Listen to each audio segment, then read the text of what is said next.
Já parou para pensar no que é a escola sabatina?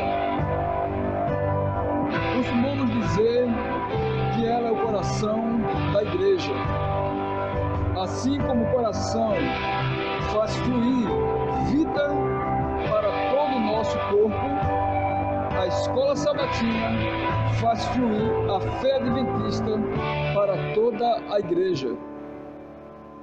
A alma que é aquecida pelo pulsar deste coração mantém viva a esperança da volta de Jesus. Sejam todos bem-vindos à Escola Sabatina. Hoje é um dia especial, hoje é uma festa especial, hoje é aniversário da Escola Sabatina. 167 anos. Que Deus te abençoe e que a Escola Sabatina seja parte da nossa vida a cada dia. Porque muito em breve, lá no céu, nós iremos participar da maior escola sabatina do mundo. Estamos aqui nos preparando para esse dia especial.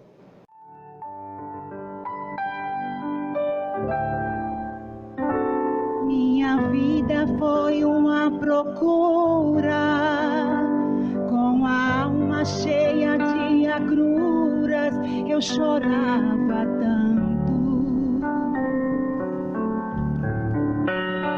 E tentando achar uma saída, apagar cenas da minha vida, quantos desenganos.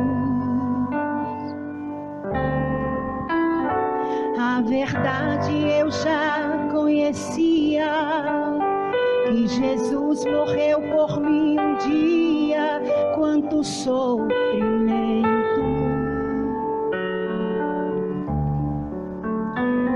Foi ferido, também humilhado, por amor ele sofreu calado todos os momentos. Na realidade o que eu queria era nascer de novo, apagar esse passado triste do meu coração, enxugar as lágrimas que ainda rolam no meu rosto. E para isso eu sei que só Jesus dará solução. Então, limpa Jesus, limpa toda a amargura. Limpa Jesus, deixe a minha alma pura.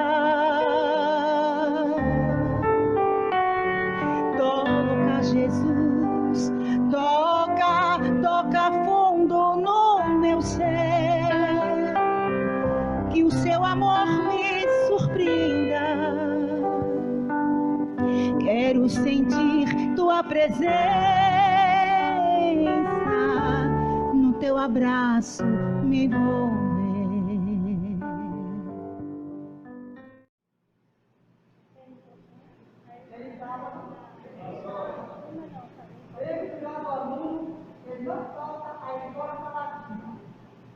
Bem-aventurado o aluno que está à hora certa na escola sabatina. Bem-aventurado o aluno que traz consigo sua Bíblia à escola sabatina. Bem-aventurado o aluno que traz sempre a lição estudada. Bem-aventurado o aluno que pratica o que aprende na escola sabatina. Manhã. Bem-aventurado o aluno que dá lição prática na escola sabatina. Bem-aventurado o aluno que traz outros na escola sabatina. Bem-aventurado o aluno que consagra amor à sua escola sabatina. Bem-aventurado o aluno que contribui com suas ofertas para a escola sabatina. Bem-aventurado o aluno que ora com fervor pela escola sabatina. Amém. Amém. Querido Deus, queremos te agradecer, Senhor, por esses 167 anos que a gente está comemorando, meu Pai, de Escola Sabatina. Seja com cada um de nós, seja com os professores, os diretores que estão à frente, Senhor, desse trabalho para poder levar a Tua mensagem aos corações das pessoas, meu Pai, o entendimento. Abençoa, Senhor, mais um dia nesse sábado, que a gente possa estar em comunhão contigo cada vez mais, Senhor. Seja com o irmão Kleber, que vai passar a lição, e possa instruí-lo, meu Pai, naquilo que for da tua vontade. Em nome de Jesus, amém.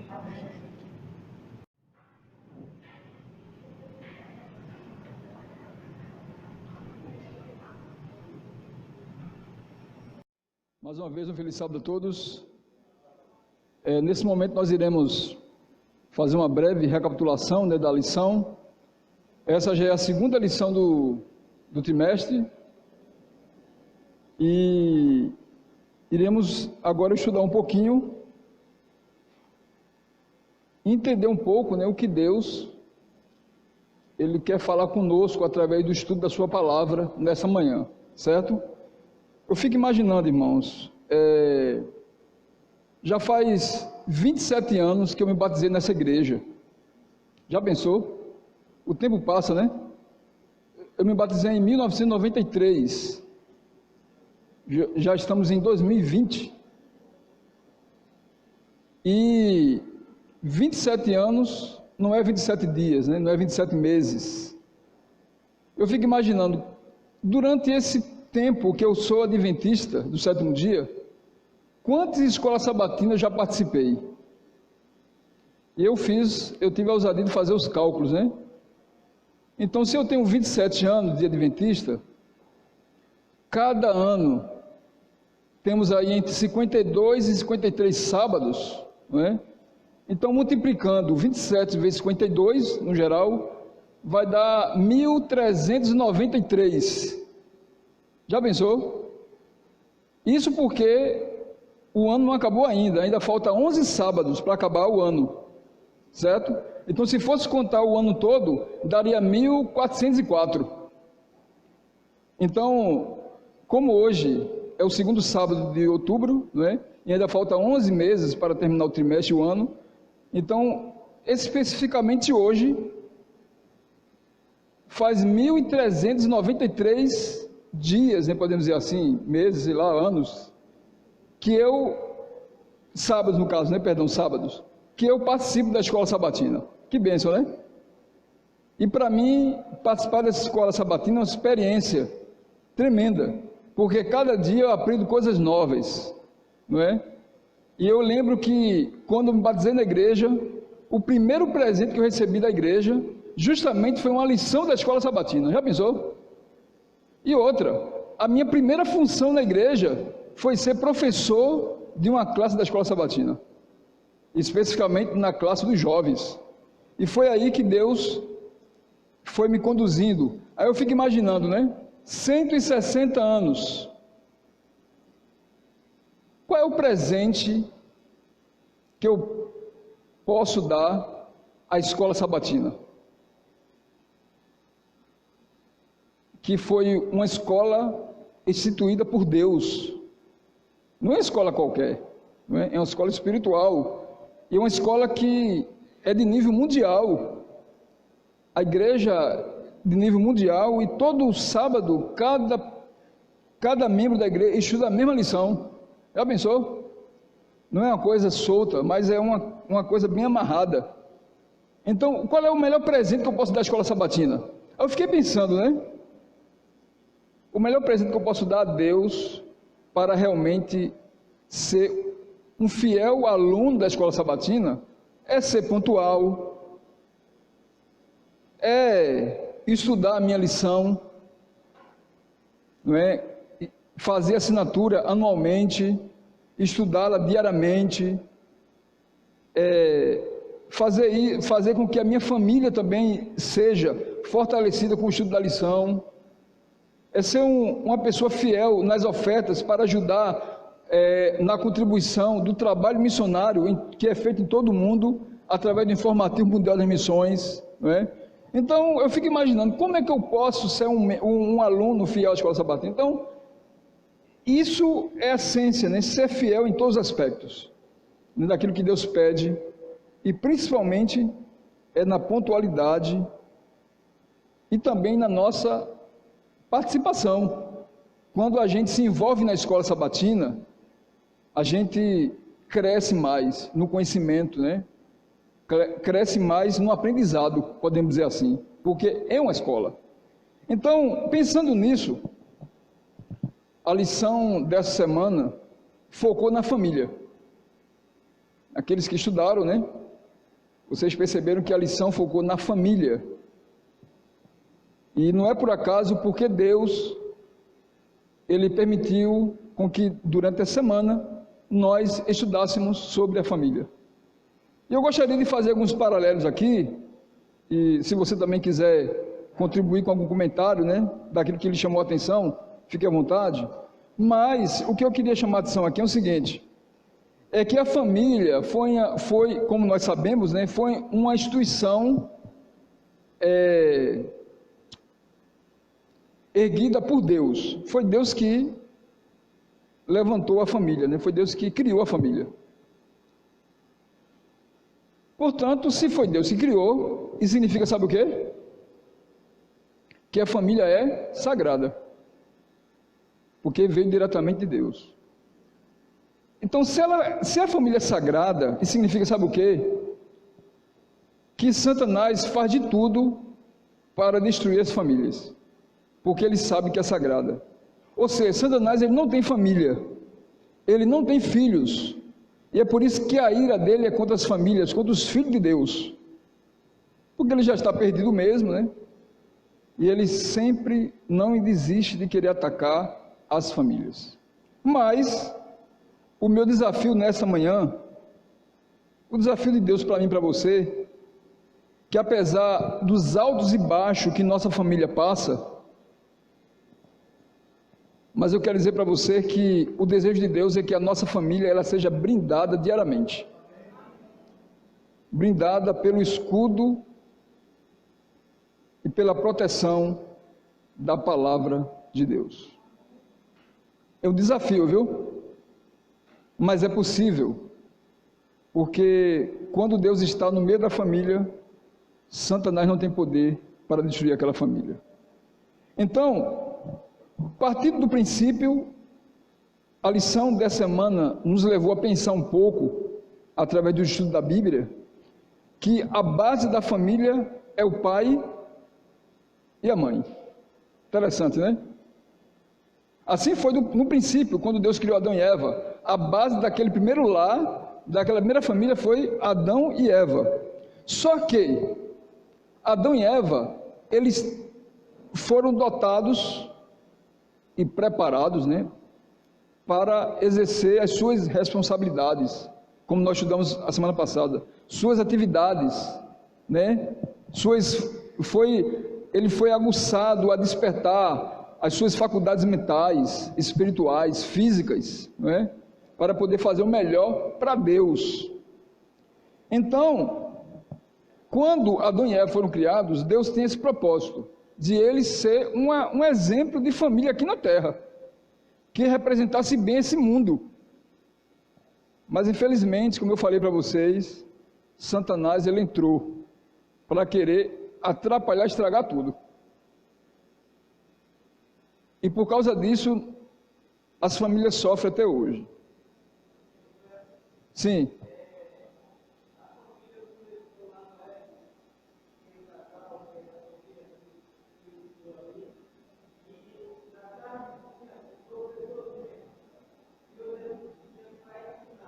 É verdade.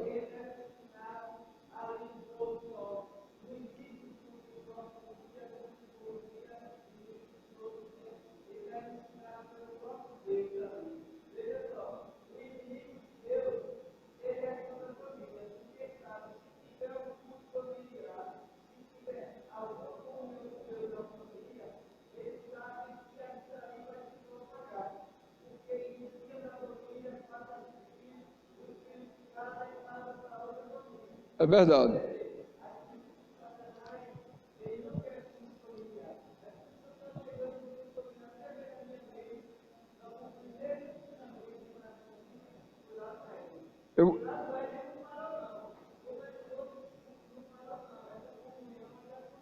É verdade. É verdade. Voltar o que Jesus morreu no nosso lugar para receber a redenção, para a gente voltar o que era essa comunhão. É muito bem colocada a sua observação, Carlos, porque se você for observar, durante toda a lição, os autores da lição, ele toca justamente nesse ponto aí, sobre o culto. E a gente vai entender em que momento o culto familiar, ele está assim retratado bem aqui na lição da Escola Sabatina, certo? Agora, outro detalhe interessante que me chamou a atenção, é que se Adão e Eva, que foram nossos primeiros pais aqui na Terra, representava a família humana, eles iriam ter, logo mais para frente, a responsabilidade de educar e ensinar os filhos. Agora, como é que eles iriam educar e ensinar os filhos? Justamente pelas orientações, pela educação, pelo ensino que eles receberam de quem?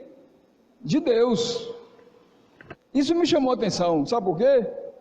Porque existe um pensador, grande pregador, que diz assim, que se houvesse na terra pais e mães como José e Maria, haveriam mais filhos como Jesus. Interessante, né? Aí foi quando eu tremi agora na base, né? A tamanha minha responsabilidade como pai, para receber de Deus toda a sabedoria, toda a fonte de entendimento, de conhecimento, para poder ensinar os meus filhos. Mas para que isso aconteça, tem que haver o quê? O meu Carlos já adiantou para a gente. Tem que haver relacionamento, tem que haver tempo para buscar ao Senhor, tem que haver comunhão com Deus. E isso é uma coisa, assim como o culto familiar, tem que ser diário. De manhã logo cedo, quando Benjamin se acorda, né, Benjamin? Mãe, eu estou com fome. Pai, eu estou com fome. Necessito de alimento. Essa é a fome física. E a gente? E a nossa fome espiritual? Como é que a gente está saciando ela para poder fortalecer a nossa família? Entendeu? Então, a lição aqui fala que como seres humanos, nós devemos sempre aprender. Por que devemos sempre aprender? Por quê? Porque a vida é uma escola. A gente nunca sabe de tudo. Vocês lembram que eu falei para vocês logo quando comecei aqui o estudo da lição?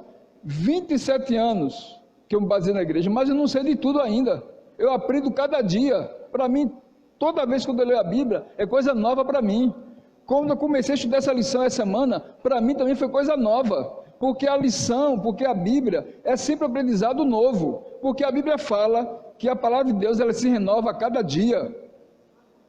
Então, minha gente, durante a maior parte da história da humanidade, a educação ocorreu principalmente nos lares. Aí eu volto, por que começou nos lares? Porque os lares é a fonte, né? O início de tudo.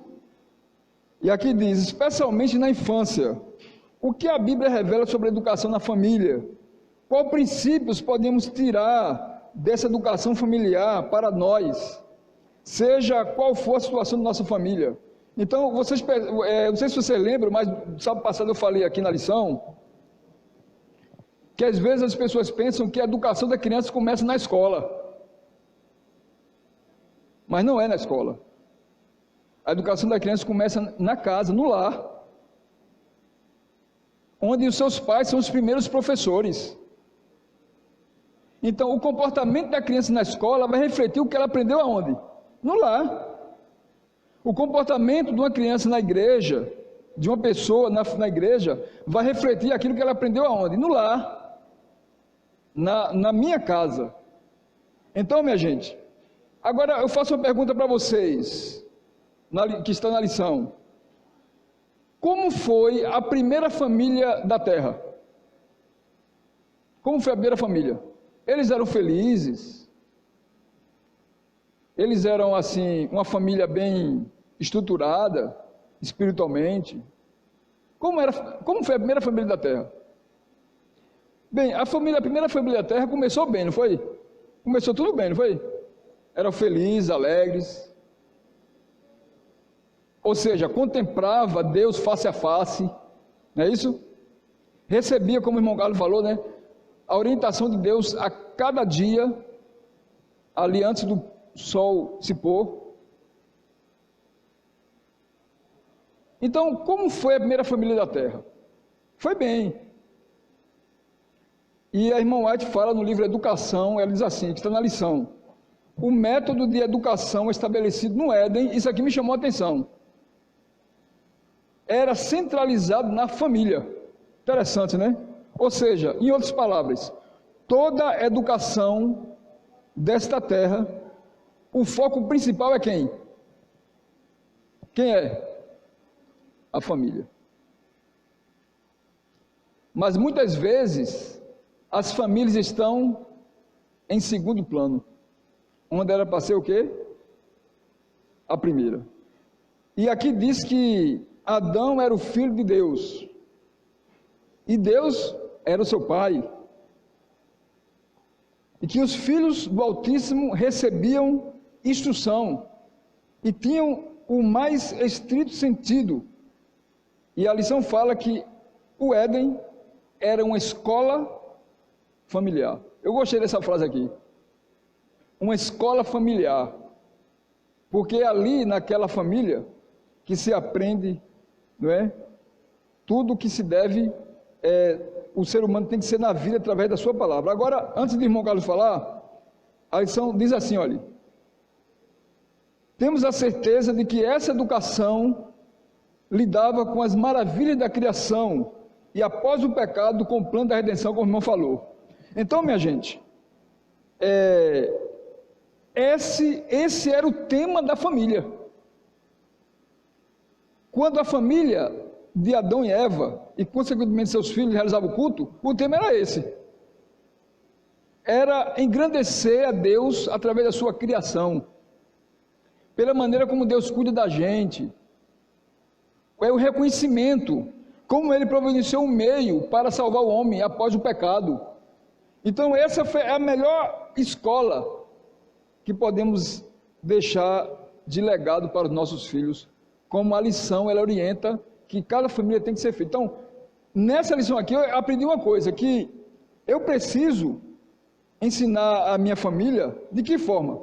E a lição aqui nos mostra que o método que era usado era realmente reconhecer as maravilhas de Deus, a criação, e como Deus ele é poderoso para salvar o ser humano. Irmão Carlos, pode falar, irmão Carlos.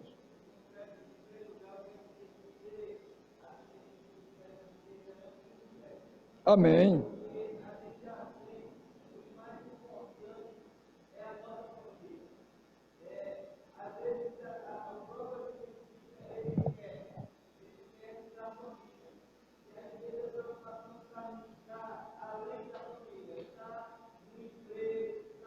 É verdade, é verdade.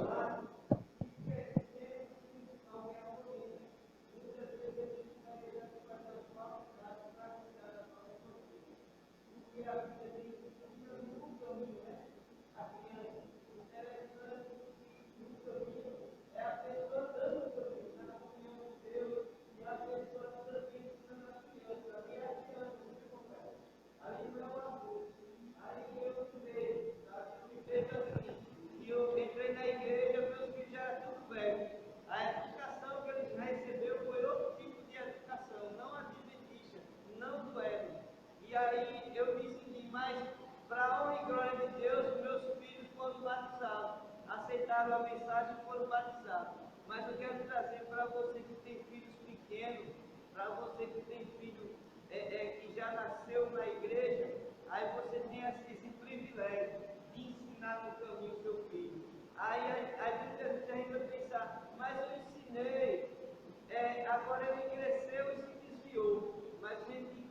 do livre-arbítrio. Eles têm um livre-arbítrio. A lição fala sobre isso mesmo. Mas existe, meu irmão Kleber, ainda a oração. Que a gente tem que perseverar em oração. É verdade. Esse é uma arma poderosa, né? Eu estou insistindo na oração porque é a ferramenta muito boa, quando Deus quer muito bom. A ferramenta muito boa para a sua família é a oração, a vida de oração. Chame sua família para oração. Eu sei que a gente tem que trabalhar, mas muitas vezes a gente tem que deixar um emprego que está atrapalhando o relacionamento da sua família. É verdade. Vamos aqui dar um exemplo bem prático de como muitas vezes as nossas famílias passam por altos e baixos. Por exemplo, a lição aqui fala sobre o exemplo de Adão, Abel e Caim, ou Caim e Abel, né? Caim é o mais velho. Eu pergunto a vocês, Caim e Abel, eles foram instruídos no caminho do Senhor? O que vocês acham? Tudo que Eva aprendeu de Deus, e Adão, no caso, né? Passou para quem? Para os seus filhos, não foi? Agora eu pergunto a vocês, o que era que Adão e Eva ensinavam os filhos deles? O que vocês acham? Esse é o teste agora para ver se vocês realmente estão atentos à lição. O que eles ensinavam os filhos? O que Adão e Eva ensinou a Abel e Caim?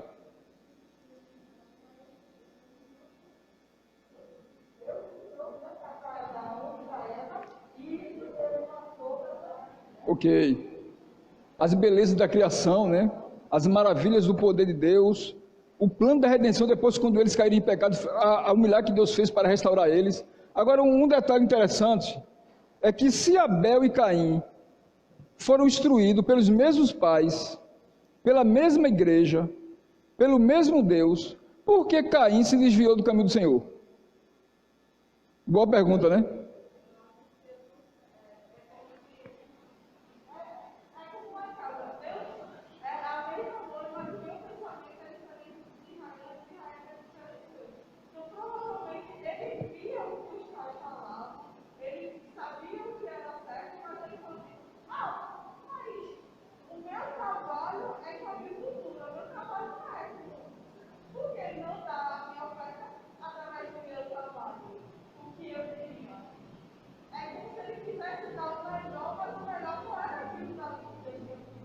Interessante, né?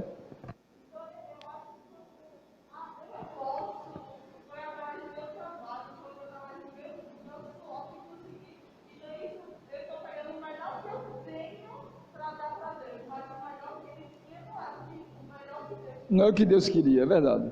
Isso se chama, sabe o que, irmãos? Isso se chama livre-arbítrio. O eu. Eu acho que tem que ser assim.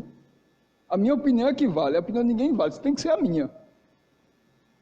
E é o momento quando você realmente não coloca em prática aquilo que você aprende, você começa a deixar de lado, aí você começa agora a vir com novas ideias, novos pensamentos, que acaba se afastando dos ideais daquilo que Deus quer para você. E foi mais ou menos isso que aconteceu com Caim.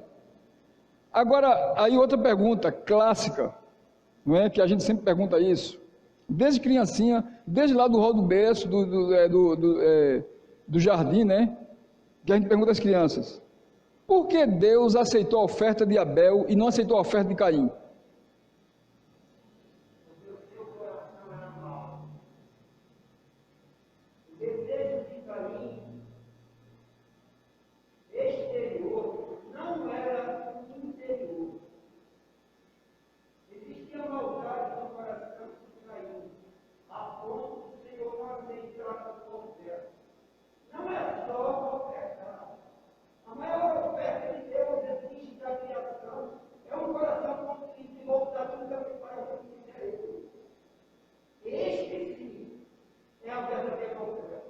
É verdade.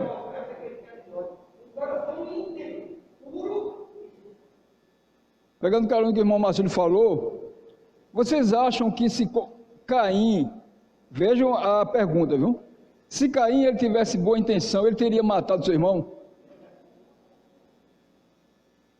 Aí explica o que o irmão Marcelo falou, né? O que se passava no seu coração, e Deus conhecia muito bem, não é? E Deus fez uma pergunta simples, né?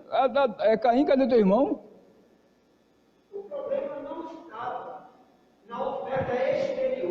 Isso, O problema estava na oferta é verdade. trazendo para nós, chega aqui, eu posso dar a maior oferta a Deus. Aquilo que eu tenho demais, a título do que é visível. Mas se não existir a verdadeira oferta composta de algo que vai além do que é visível, perdeu o sentido. É verdade, é verdade. Então, segundo a Bíblia, né, Abel foi o primeiro mártir cristão na história, porque ele morreu em prol do Evangelho. Né? Ele morreu em prol do Evangelho. Ele morreu fazendo aquilo que era o melhor para Deus, que ele queria fazer o melhor para Deus. Então, e Caim, por ironia, ele responde: por um acaso eu sou o guardador, ou sou o protetor do meu irmão? E aí ele não estava falando nem com o pai dele, nem com a mãe dele. Ele estava falando com o Criador. Estava afrontando o próprio Deus, né? E isso é rebeldia, né? E por causa da sua rebeldia, ele sofreu realmente as consequências. Então, minha gente, quando eu leio essa história de Abel e Caim, que me chamou a atenção na licença semana, eu fico imaginando, né? Que tipo de culto nós estamos prestando a Deus, né? Como é que está o nosso coração perante Deus, a nossa vida? Agora, outra coisa também que me chamou a atenção, podemos dizer assim, né? Adão e Eva foram os primeiros pais dessa terra, infelizmente eles falharam. Mas Deus mostrou naquele momento que apesar da falha deles, apesar do pecado deles, Deus tinha uma solução para restaurá-los, para salvá-los, para restaurar a família humana. E a solução para essa restauração é Jesus. E justamente nesse contexto, depois do pecado, foi que Deus prometeu a Adão e Eva, né, que Jesus viria. Um dia ele iria vir. E esse dia chegou. E quando esse dia chegou, vocês sabem, né, teve todo um preparo. Teve todo um preparo de Deus. Primeiro, para que Jesus viesse ao mundo, tinha que ser escolhidos os pais. E quem fosse o pai de Jesus? José e Maria. Agora uma coisa interessante, né, que eu quero ajudar com você nessa manhã. Por que Deus escolheu José e Maria? Por que será? Porque eles eram melhores do que todo mundo? Porque eles não tinham pecado nenhum? Por que será? Olha, um diferencial tremendo, né? Muito bem, meu irmão. Um diferencial. José e Maria eram tementes a Deus. E a gente vê isso não é somente pela maneira de falar, não, viu? Porque uma coisa é dizer que eu sou temente a Deus somente falando, não é verdade? Mas é pelas minhas atitudes, pela minha maneira de lidar com as situações, lidar com as pessoas. Então, não foi por acaso que Deus escolheu José e Maria para ser a mãe de Jesus, não. Teve todo um contexto nesse período aí. Só que o que me chamou a atenção aqui na lição é que, segundo alguns versos da Bíblia, que a gente não vai ler todo por causa do tempo, mas o autor da lição fala que nós percebemos alguns caráteres, não é? Dos pais terrestres de Jesus, que eram Maria e José, e que aprendemos sobre eles, e isso explica um pouco porque Jesus foi a pessoa que ele foi. Não somente porque ele era o Filho de Deus, mas é porque a participação de José e Maria na vida de Jesus foi muito importante, foi de uma tremenda contribuição para o avanço da obra de Deus aqui na terra. Então, quando eu vejo aqui, olha, lá em Lucas, capítulo, eu quero que você abra a sua Bíblia em Lucas, eu fico imaginando, né, não foi por acaso porque Deus escolheu Maria para ser a mãe de Jesus. A irmã bem falou ali que é porque realmente eles eram tementes a Deus, né? Isso é fundamental. E quando você é temente a Deus, é porque você não tem medo de Deus, porque você respeita, você obedece, você está disposto a querer fazer a vontade de Deus, não é isso? Pode falar.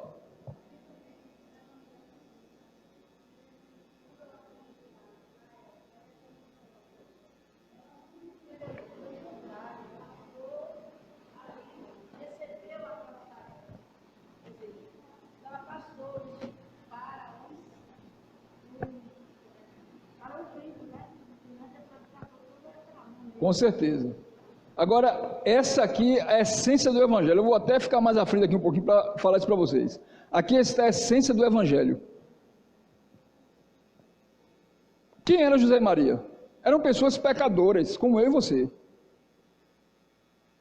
Mas Deus, ele fez questão de mostrar para mim e para você que mesmo em meio ao pecado desse mundo, existem pessoas que ele está disposto a usar, a ser instrumento nas mãos dele para fazer uma obra que vem engrandecer e exaltar o nome dele aqui nessa terra. Ou seja, mesmo depois do pecado, Deus quer mostrar que existem pessoas que ele está escolhendo para terminar a obra nesse mundo para a pregação do Evangelho. E eu vejo que em meio àquele mundo, na época de José e Maria, não é? Que eles viveram, era um mundo corrupto. Pessoas eram mais, mas Deus fez questão de dizer assim, não, mas ainda existem pessoas que estão dispostas a fazer a minha vontade. E aqui está a essência do Evangelho. Nós vivemos hoje no mundo mau, no mundo pecador, mas Deus está escolhendo pessoas como eu e você, que são tementes a Deus e querem fazer a obra de Deus nessa terra. Então eu fico feliz em saber que eu faço parte desse plano de Deus para a humanidade, assim como José e Maria também fez parte do plano de Deus para ser a mãe e o pai de Jesus. Então veja o que diz lá Lucas capítulo 1, verso 30. 1:30. Mas o anjo disse, Lucas capítulo 1, verso 30, mas o anjo lhe disse, Maria, não temas, porque achaste graça diante de Deus. Amém? Diante de todas as mulheres que existiam ali na Judéia, ou em todo Israel, Deus, a Bíblia fala, o anjo fala para Maria, que ela foi escolhida por Deus para ser a mãe do Salvador. Amém? Ou seja, diante de milhões de humanos que existem nessa terra, você foi escolhido por Deus para ser uma bênção nesta igreja, para ser uma bênção nesse mundo. Que bênção, né? Aí aqui fala que Maria, depois quando ela recebeu a notícia, ela ficou um pouco assustada. Logo eu? Será que eu sou digna? Quantas mães, quantas mulheres não queriam ser a mãe de Salvador? E Maria, ela olhou assim, mas eu sou digna de ser a mãe de Salvador, logo eu, por quê? O Senhor viu em mim. Mas sabe o que o Senhor viu nela? E justamente a resposta está no verso 37. Essa é o que Deus quer e espera de mim e de você. No verso 37 está a resposta. Porque para Deus não haverá impossíveis em todas as suas promessas. E continua no verso 38, então disse Maria, aqui está a serva do Senhor, que se cumpra em mim conforme a tua palavra, e o anjo se ausentou dela. Amém? Então aqui está a prova. Senhor, se é para ser a mãe do Salvador, que a tua palavra se cumpra em mim. Que bênção, né? Que bênção. Então, vamos adiantar aqui um pouco, o tempo já está acabando. Mas me chamou essa atenção aqui. E logo após, Maria faz um cântico, agradecendo a Deus. Ou seja, fazendo um culto de ação de graças, reconhecendo o privilégio de ser a mãe de Salvador. Agora, o que falar de José, né? José era um homem temente a Deus, era ou não era? Se não fosse, Deus não tinha escolhido ele para ser. Quando ele descobriu que Maria estava grávida, qual foi a atitude de José? Qual foi a atitude? Foi lá, foi difamar ela, foi criticar ela. Qual foi a atitude dele?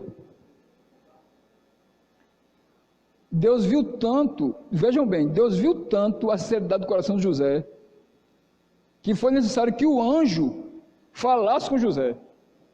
Ou seja, José teve o privilégio de receber também uma visita celestial. Olha, José, não é nada disso que você está pensando, viu? Não é nada disso. a situação é a seguinte: Deus escolheu Maria para ser a mãe, e você vai ser o pai. Que coisa linda, né? E José ficou feliz, e a Bíblia fala que ele...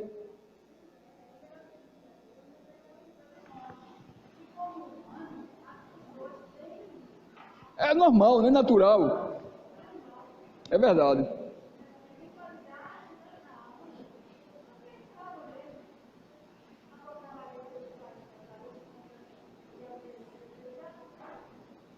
É verdade. Agora,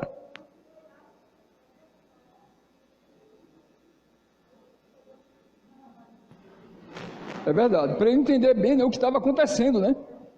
Minha gente, é o seguinte, para nós concluirmos aqui, teria algumas coisas mais para a gente falar, mas eu sei que vocês já estudaram a lição em casa, mas eu quero só concluir aqui o seguinte: dos exemplos de Adão e Eva, e José e Maria, qual é o exemplo que a gente pode tirar de melhor? Do exemplo de Adão e Eva, José e Maria, qual é o exemplo que a gente pode tirar de melhor? Por que eu estou fazendo a pergunta? Porque na parte de quarta-feira fala sobre a função dos pais, não é? E tem algumas citações aqui interessantes, mas o que eu queria, assim, terminar mesmo sobre essa questão da educação no lar, na família, é que tudo que a gente aprende nessa vida, sabe qual é o desafio? Nunca esquecer.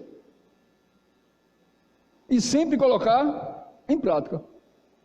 Um dos maiores erros, porque o povo de Israel perdeu o título de nação de Deus, é porque eles esqueceram de Deus. E sabe por que muitas vezes as pessoas deixam de fazer a vontade de Deus, deixam de ir à igreja, deixam de ler a Bíblia, porque se esquecem de Deus, se esquecem das promessas de Deus. E a Bíblia fala que um dos segredos para a gente nunca esquecer de Deus, sabe qual é? Está lá no livro de Deuteronômio, capítulo 6, verso 7. O segredo é esse. O segredo de a gente nunca esquecer do que Deus fez ou está fazendo conosco, está em Deuteronômio 6, 7. Porque Adão e Eva, chegou um momento que eles esqueceram das grandezas de Deus. Caim esqueceu. Mas o segredo está aqui. Eu quero terminar com esse texto aqui, de que essa é um dos problemas sérios do ser humano, esquecer daquilo que Deus faz na sua vida, é deixar de lado as coisas prioritárias de Deus e achar que é isso o mais importante. Então, Deuteronômio 6,7 diz assim, olha: e tu as inculcarás aos teus filhos, e delas falarás assentado em tua casa, e andando pelo caminho, e ao deitar e ao levantar. Ou seja, isso aqui é uma coisa diária, não é uma vez na semana, não é uma vez no mês. Se a gente esquecer de fazer isso diariamente, sabe o que acontece? Vai chegar um momento que vai virar uma rotina, que você sempre vai colocar Deus em segundo lugar.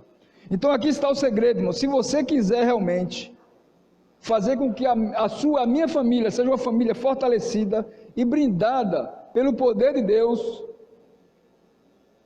tudo tem que acontecer diariamente. Tu os inculcarás nos teus filhos, e delas falarás assentado em tua casa, e andando, e ao deitar, e ao levantar. Isso tem que ser diariamente. Então, você está buscando a Deus diariamente?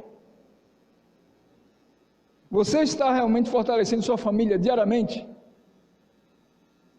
Você está buscando ao Senhor diariamente? Então, se isso não estiver acontecendo, qual sentido faz eu viver nesse mundo sem Deus, sem salvação?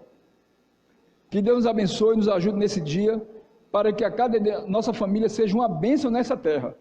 Mas para que isso aconteça, eu tenho que buscar ao Senhor diariamente. E nunca esquecer de que o Deus que criou o mundo é o mesmo hoje eternamente, e em breve está voltando para buscar a cada um de nós, especialmente a nossa família. Que Deus te abençoe. Mas não Nós não estamos aqui para comemorar, né, o passado, mas sim para fortalecer o presente, continuar crescendo na comunhão, estabelecendo cada vez mais relacionamento, para que assim possamos cumprir a missão deixada pelos pioneiros deste movimento. Então, a chama da verdade está em nossas mãos. Há 167 anos, a Escola Sabatina transformando os vidas e formando discípulos. Que Deus possa abençoar cada um de vocês que aqui se encontra, que juntos viemos para louvar e agradecer o nosso Deus.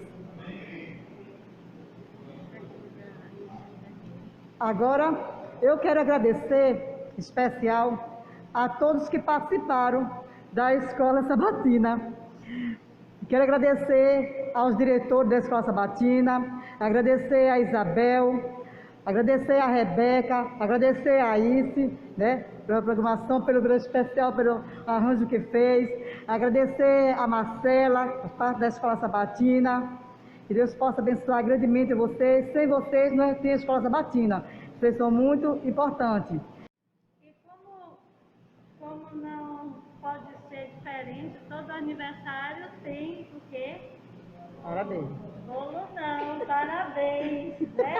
Então vamos cantar parabéns pelos 167 anos da nossa Escola Sabatina, porque a fé é que está sempre acima de tudo. E se os nossos pioneiros não tivessem fé, hoje nós não estaríamos aqui contando a história de 167 anos. Então, vamos cantar parabéns de pé? Parabéns para você nesta data querida. Muitas felicidades, muitos anos de vidas. A fé no Senhor. Vamos dizer todos juntos? A fé. Novamente. A fé no Senhor. Amém. Santo Deus e eterno Pai, o Senhor que habita nos altos céus, mas que teus olhos e teus ouvidos estão inclinados para nós, pecadores. Nós não merecemos, Senhor, mas como é bom sentir a Tua presença. Como é bom ouvir as Tuas palavras. Como é bom ouvir louvores, entoando glórias a Ti, dono de todo o poder e toda a glória. Nós queremos entregar nas Tuas mãos, Senhor, o nosso pastor José Cícero. Nós acreditamos que ele está sob a Tua proteção. E em breve estará conosco, compartilhando mensagens de esperança. Abençoa a família do pastor José Cícero. Queremos te agradecer também, Senhor, por mais um ano, ou menos um ano, aqui na terra da Escola Sabatina.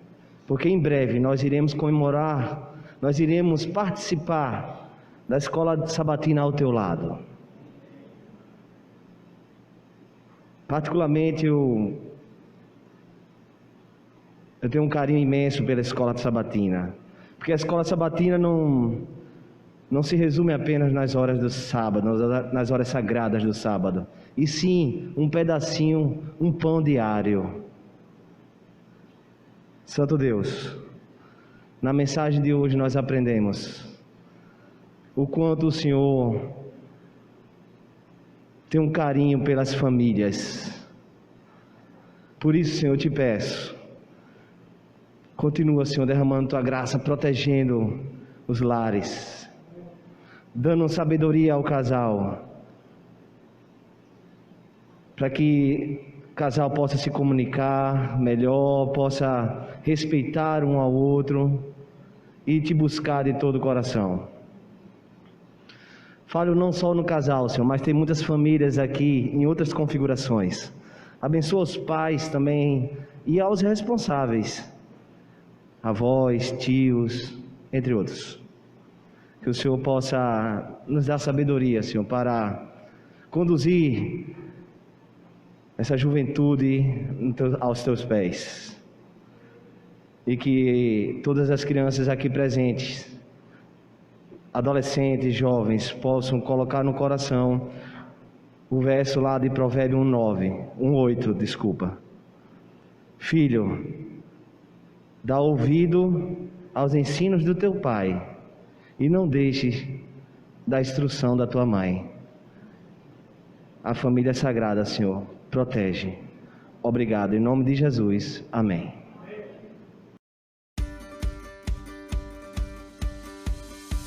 É tempo de agradecer, de celebrar e lembrar o quanto a escola sabatina é importante para o crescimento da igreja.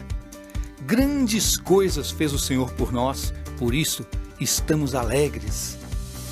Desde o ano de 1853, quando Tiago White, pioneiro adventista, esposo de Ellen White, organizou a primeira escola sabatina em Rochester, Nova York, o Espírito Santo vem atuando através dos estudos bíblicos, das ofertas e do evangelismo mundial. A escola sabatina está completando 167 anos de trabalho abençoado e frutífero, e você faz parte dessa história. Em 1885, as classes das escolas sabatinas fizeram sua primeira oferta para as missões. Em 1879, foi organizada a primeira filial das escolas sabatinas. E como fruto desse trabalho, muitas igrejas foram plantadas. Grandes bênçãos ainda estavam por vir. De lá para cá, as escolas sabatinas se multiplicaram por todo o mundo, contando com a participação de mais de 21 milhões de alunos, todos estudando a mesma lição a cada trimestre. Um grande exército de Deus estudando a palavra, vivendo a palavra e ensinando a palavra.